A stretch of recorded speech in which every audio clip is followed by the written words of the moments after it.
चरित्र को पवित्र रखो।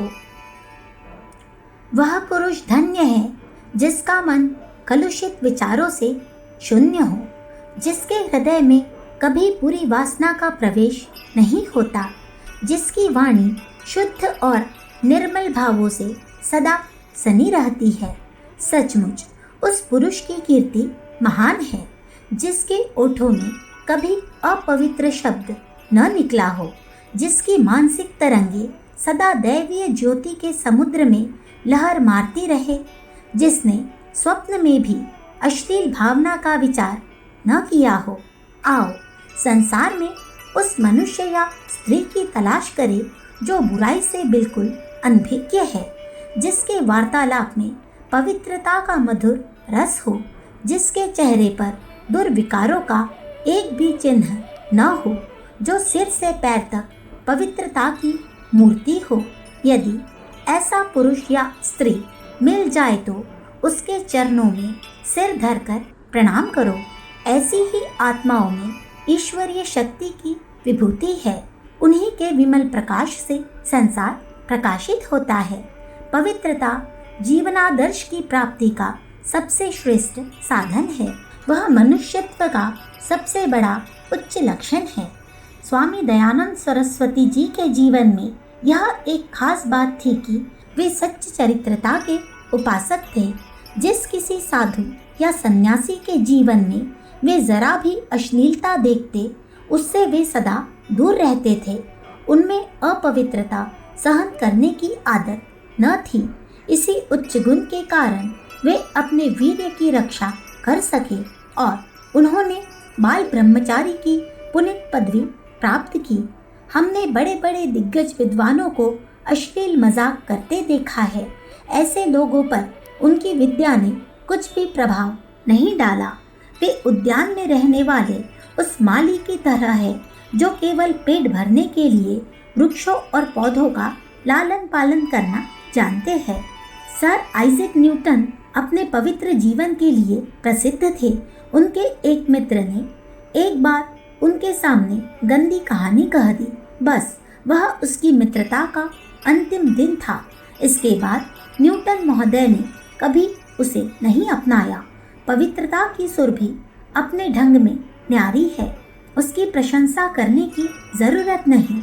उसके लिए लंबे लंबे व्याख्यानों की आवश्यकता नहीं। पवित्र जीवन वाले पुरुष को आप कोठरियों के अंदर बंद करके बिठा दीजिए। उसके जीवन की मीठी मीठी सुगंधी आप ही आप उन दीवारों को भेदकर बाहर फैलने लगेगी और संसार उस सुरभि स्रोत के समीप स्वयं ही पहुंच जाएगा। कभी भी अश्लील, गंदे, अपवित्र विचारों को अपने अंदर स्थान न देना चाहिए। वे विचार उस विषैले सांप की तरह है जो यमराज के दूत है, जिसके कान में वे पड़ जाते हैं। जहां उनका प्रवेश हो जाता है वहीं तबाही आ जाती है। इसलिए सदा निरोग शुद्ध भावों को अपनाना उचित है। दुर्व्यसनों की आग से बचने के लिए सर्वोत्तम मार्ग यह है कि मनुष्य का हृदय पवित्र हो। यदि हृदय में अश्लीलता भरी हुई है तो वाणी और कर्म से अश्लीलता दूर हो नहीं सकती। हम अंदर की गंदगी को बाहर सुगंधित पदार्थ द्वारा छिपा नहीं सकते।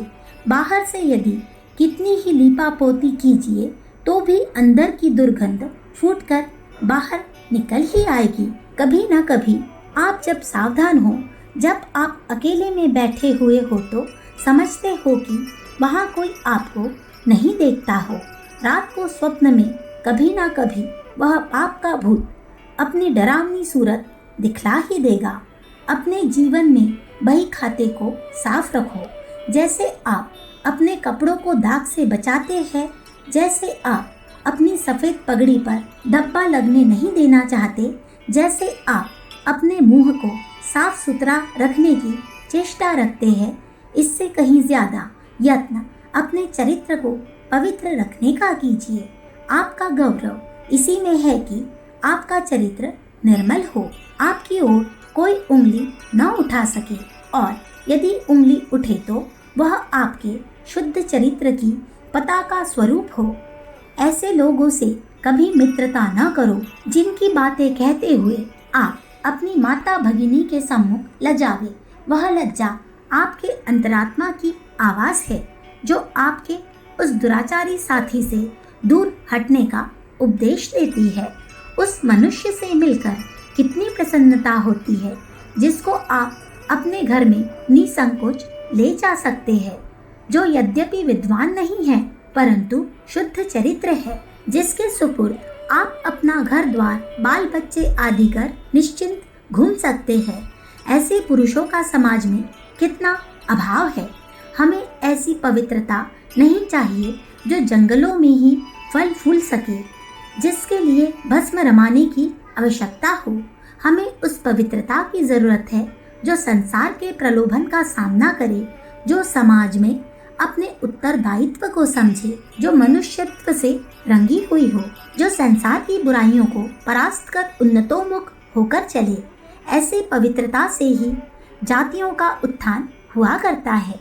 चरित्र की पवित्रता से बढ़कर कोई खजाना नहीं है, इससे बढ़कर कोई शक्ति नहीं है। निर्मल चरित्र वाला पुरुष जिस समय खड़ा होता है, पाप उस समय थर-थर कांपने लगता है। पापी पुरुषों में जो शुद्ध निर्मल भावनाएं शिशुप्ति अवस्था में होती है, वे चैतन्य हो जाती है। उस समय एक अनुपम दृश्य देखने में आता है। पापी पुरुषों की वे निर्मल भावनाएं चैतन्य होकर सच्चरित्र पुरुषों की पवित्रता का स्वागत करने के लिए खड़ी हो जाती है। उस समय पाप लज्जा के मारे गर्दन नीचे कर लेता है और पवित्रता की जय ध्वनि संसार में गूंजती है। अखंड ज्योति, सितंबर सन 1945, पृष्ठ संख्या 10-11।